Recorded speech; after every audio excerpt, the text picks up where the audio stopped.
Hello again, good people.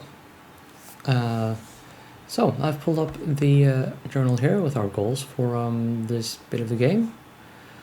That's apparently to just explore the basement.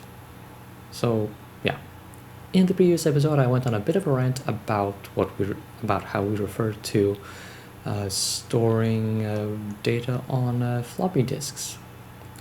I'm guessing most of you have not had the fun of trying to use these.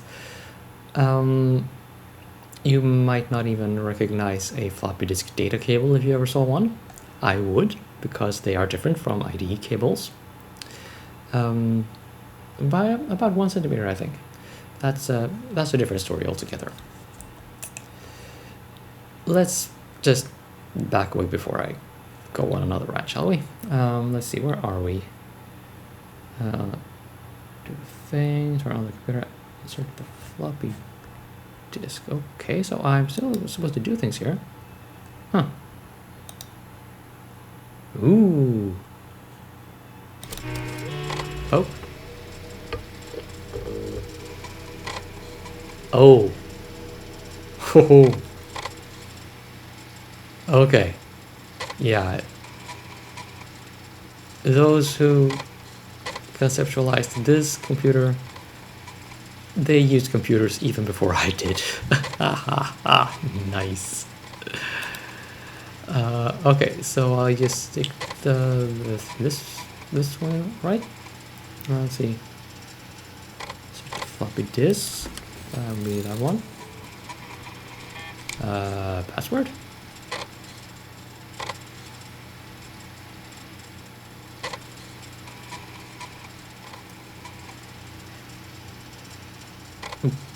Okay. I don't remember the hint, but apparently it's something about a date of... Yeah, the walkthrough says something about a hint and a date of birth.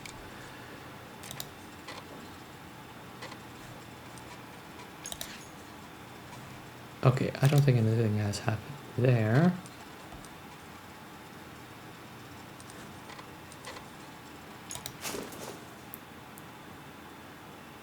Oh.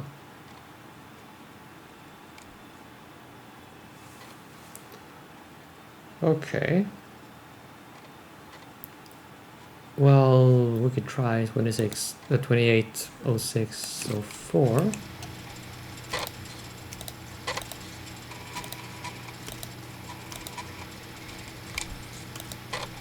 Hey. Okay, well this was technically written in the walkthrough, but I actually engaged my own login for a change.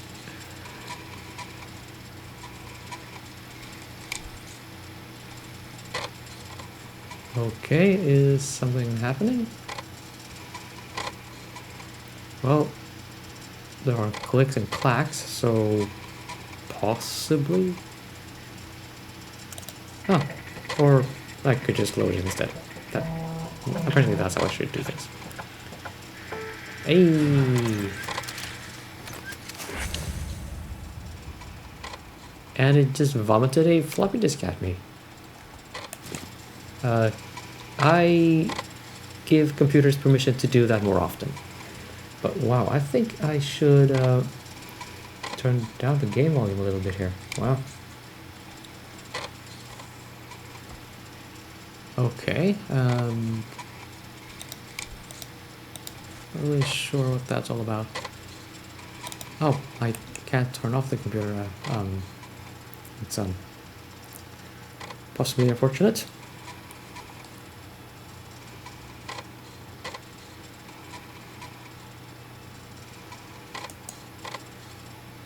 Wait.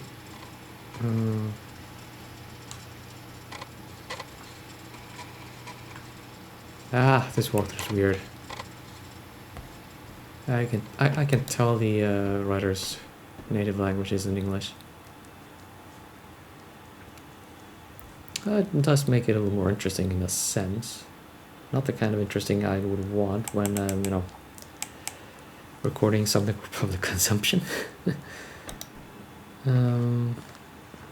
So the door down this way should be open now, and it is. Hey.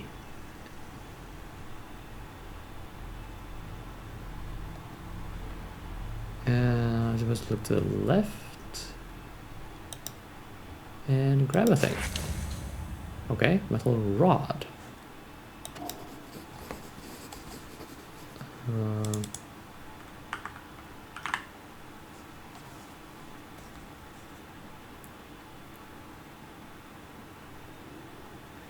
Well, you stick the pointy bit into something, and that makes things better? I don't know. So, there's a button to push. Let's push some buttons, shall we?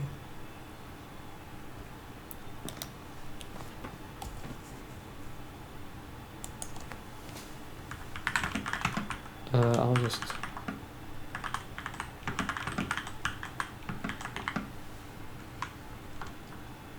There we go. Wrote that down, just for clarity. And...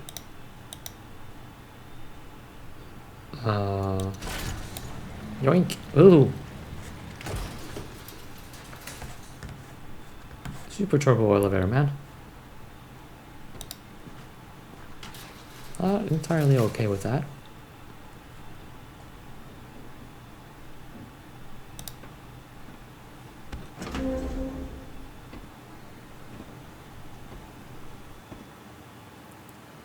Ooh.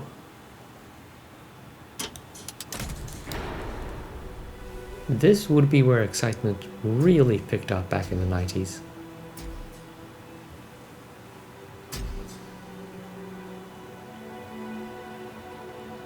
What of you?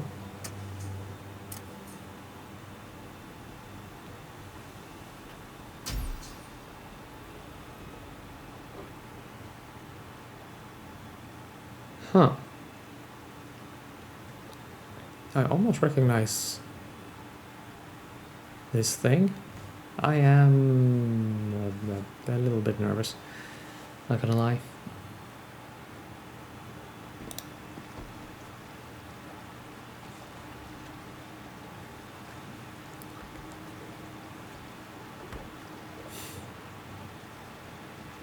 Wow.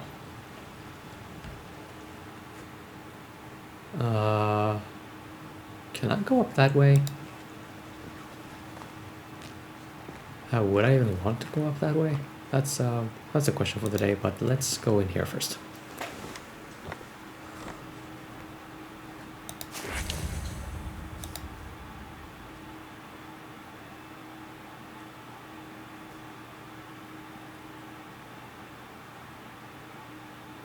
Huh. Okay.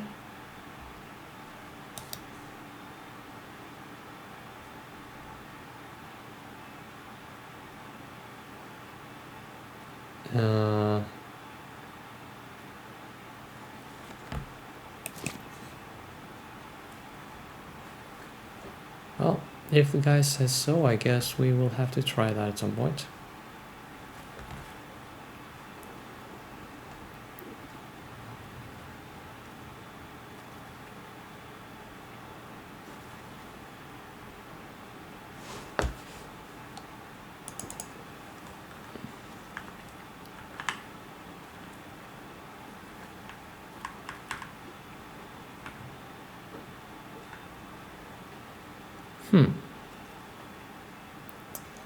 Really?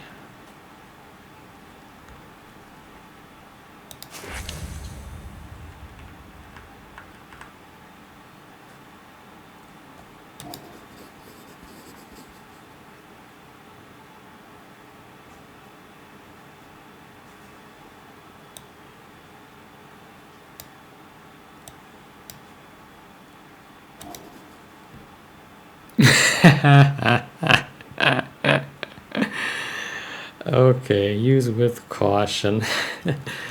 Okay, just to explain my reaction, I've actually used a sledgehammer, and not as big as that one,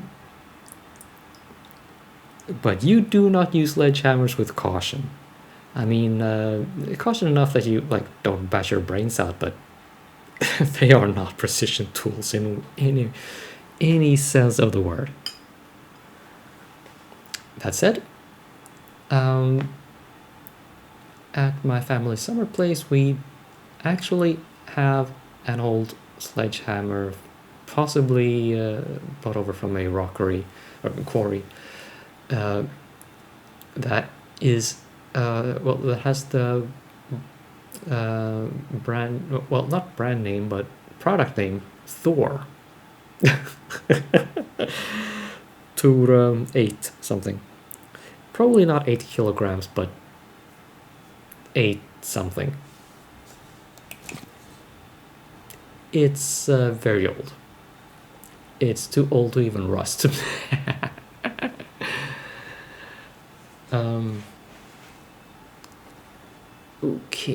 Okay, so is there anything else here? Ooh.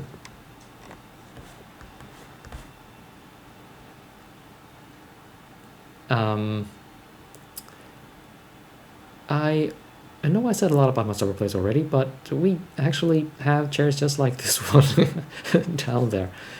They are not terribly comfortable.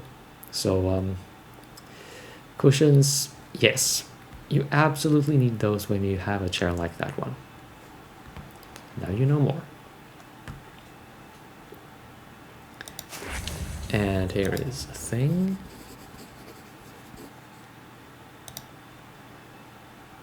Yes, we have a projector at the ground floor.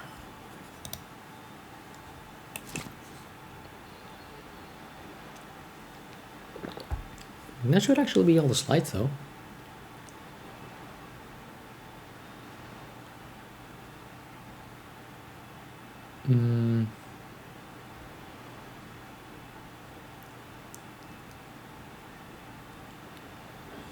Let's see. I think the walkthrough is actually directing me to get the plane into the, well, not air, but into operations, and I want to look at the slides before we go.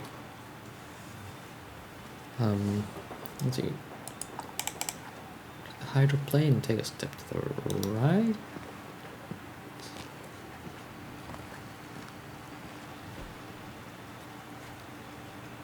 Ah, here we have something.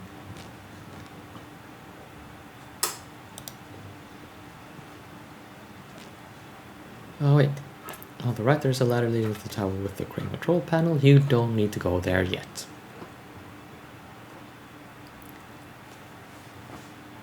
Okay, well,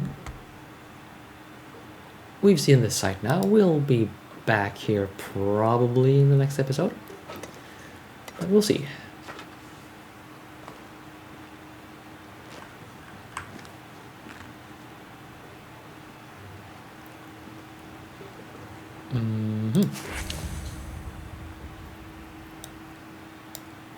Why is it called a jerry can? Okay, it's full of fuel. Good. Fuel tank is full of fuel is the proper way of things.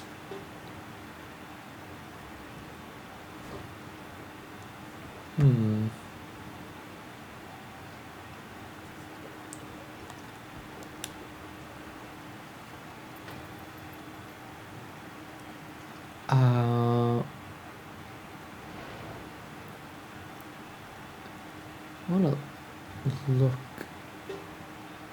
ahead a little bit here.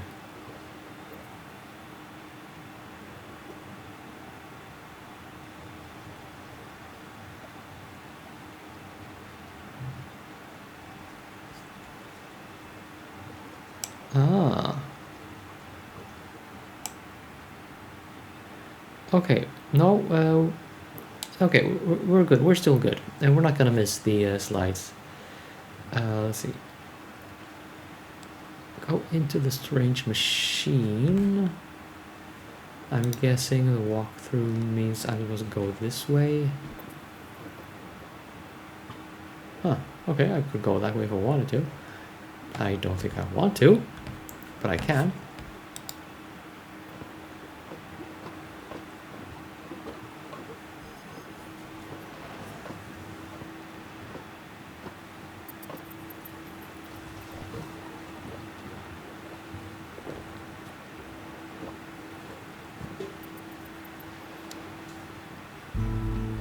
My 3 out of friend, 3. so you have decided to push your curiosity to the limit. I will never be able to thank you enough.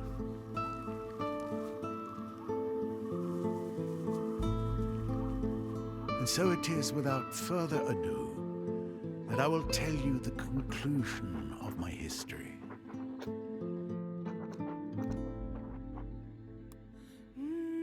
I ended the last part of my storytelling with the moments of happiness that I shared together with my one true love, Yakomani. The most beautiful weeks of my existence. Yet a strange event would put an end to the sweet bliss in which we were plunged. One morning, Yakomani signaled to me to watch what was happening through the branch walls of our hut. The fever of my illness, compounded with that of love, had eclipsed my faculties of scientific observation. But then and there, I suddenly came to myself. What I had just seen in the hands of the priest was the egg of the white birds. I wanted that egg more than anything else in the world. To take it back to Europe. Taste the glory of recognition from the worldwide scientific community. At dawn, I set off, never to see her again. I stole their only egg and took it back to Europe. I have put in danger the very existence of a truly exceptional living species. And I betrayed the trust of a young Indian girl who, I now know, was the only love of my life. At the museum, no one believed my stories about the white birds. I became the laughingstock of the scientific community, and my career was irreparably broken.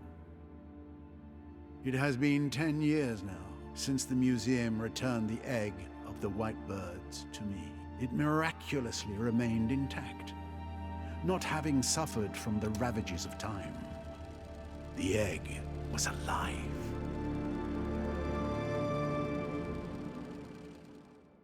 Since that day, I have only had one thing on my mind: make right the wrong I have done, and take the egg back over there to the Amazon. In the meantime, I have put it in a safe place. Today, everything is in place. I have developed a new hydrofloat that is specially designed for an expedition into the heart of the Amazon. I have carried out all the necessary checks and calculations and corrected all the imperfections.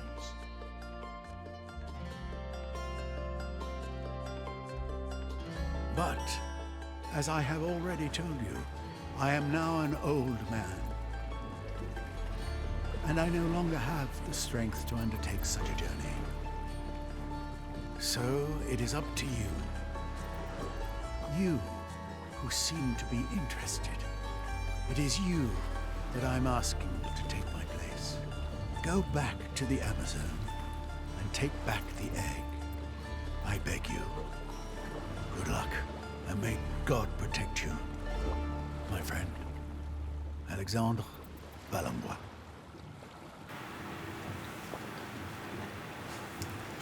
Okay, well, I noticed the game doing a thing there with the autosave. That is good. Is there something here? Oh, yeah, stuff. Oh.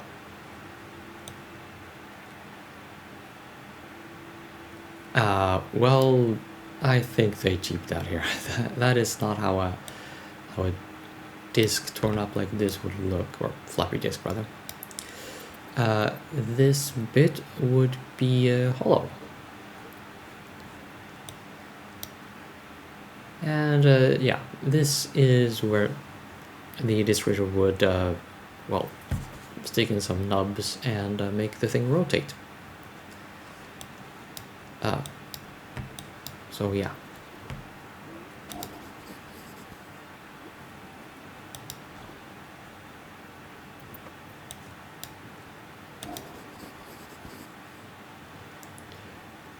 That I would agree with, though. Very intentionally destroyed. Okay, but is there anything else here? Apparently not. Okay. So, Mr. Walkthrough, what say you? What do we do from here?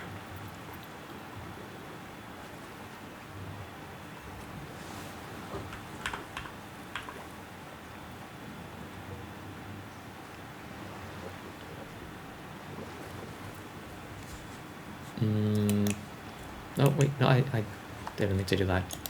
How did I even do that, by the way?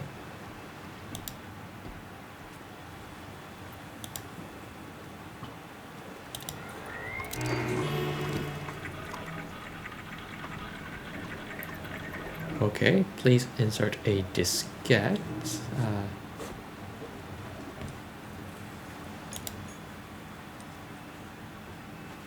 Yeah, this is how diskettes, well, floppy disk readers look. Yep.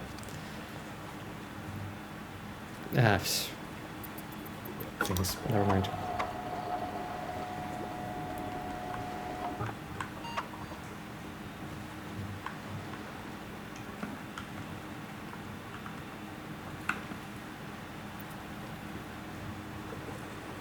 Okay, play mode available. Sounds good to me.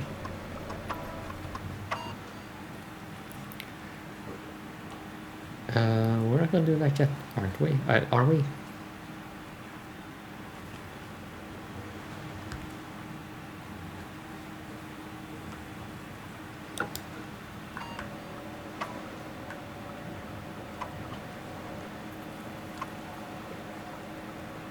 Okay. I don't have fuel. I don't have an egg. I don't have some kind of a launch ramp. I did actually pick up a fuel canister though, so we should be good on that note.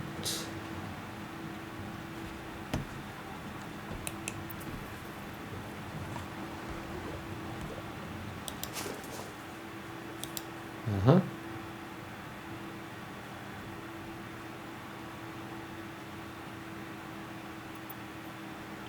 Oh, yeah.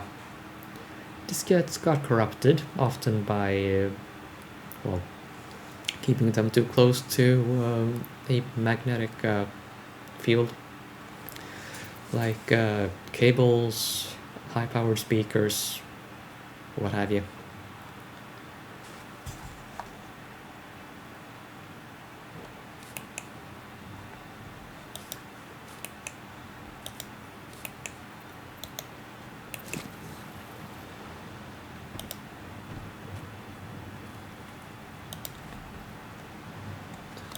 Hello, you're listening to Radio Longrevin, your favorite local station.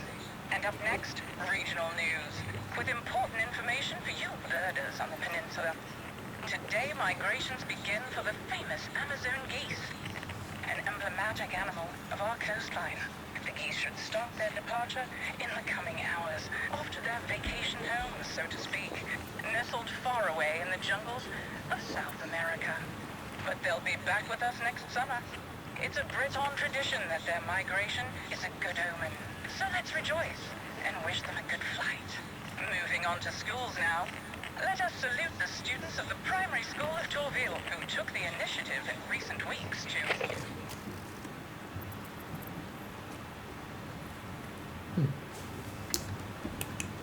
Okay. Let's see, I think we actually got a thing now. And I'm not talking about items here. or this, come to think of it. Well, I think we have what we need for that, like I said. So we're still down those. Other plan, right? Investigations.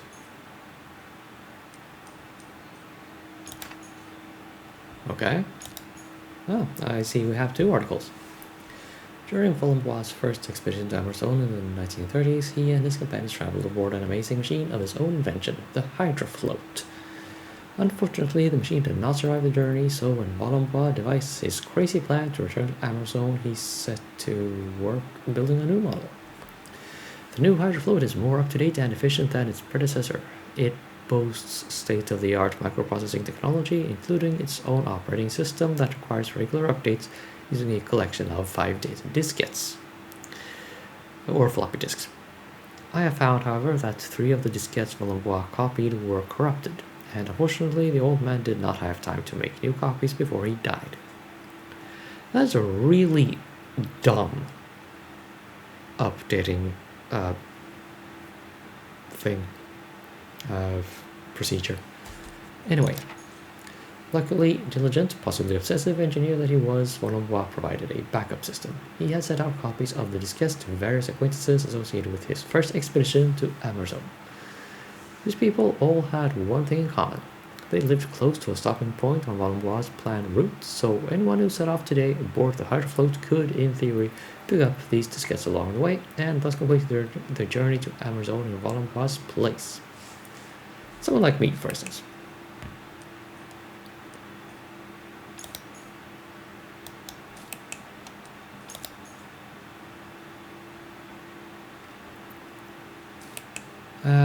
Yeah, I'm guessing the operating system really isn't that intricate. Oh, many pages.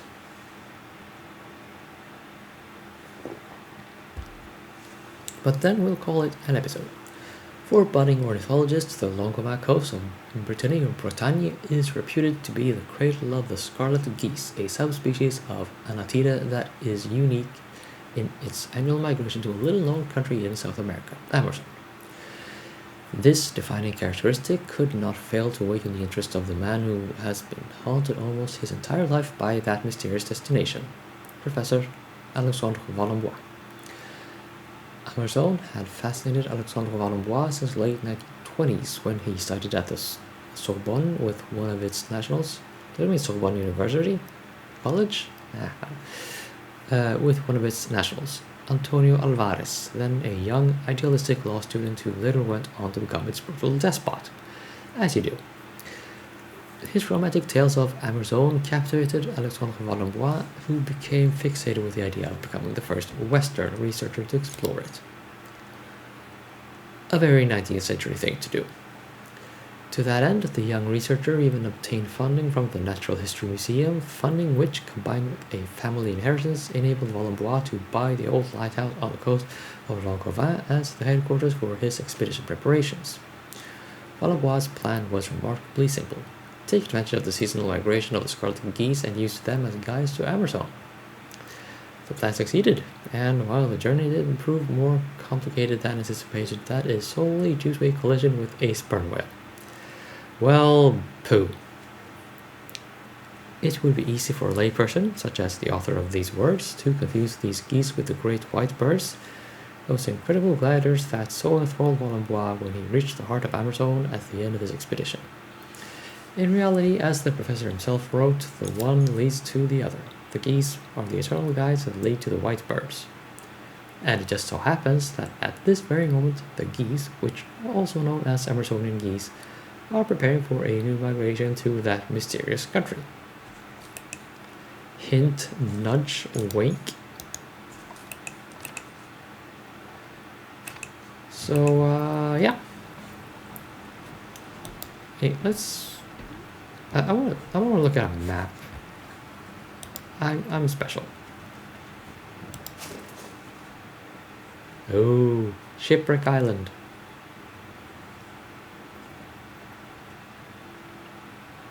This made me think of Monkey Island 3.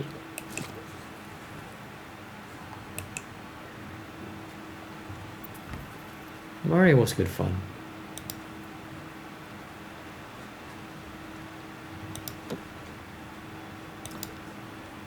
How about if I dunk some fuel down there?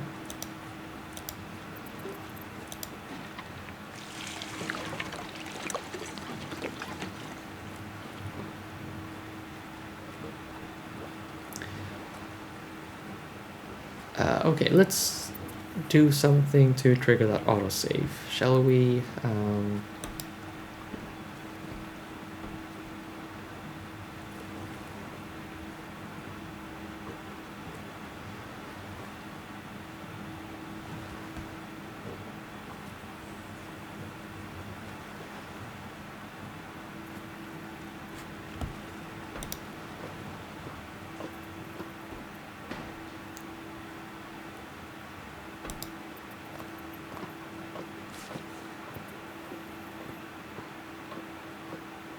I want to look at it though. Go away, Hint.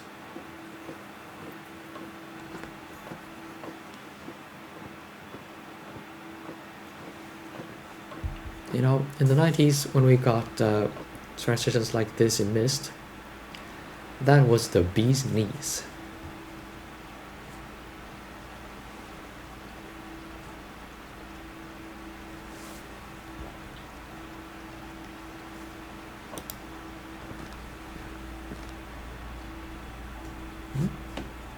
Okay.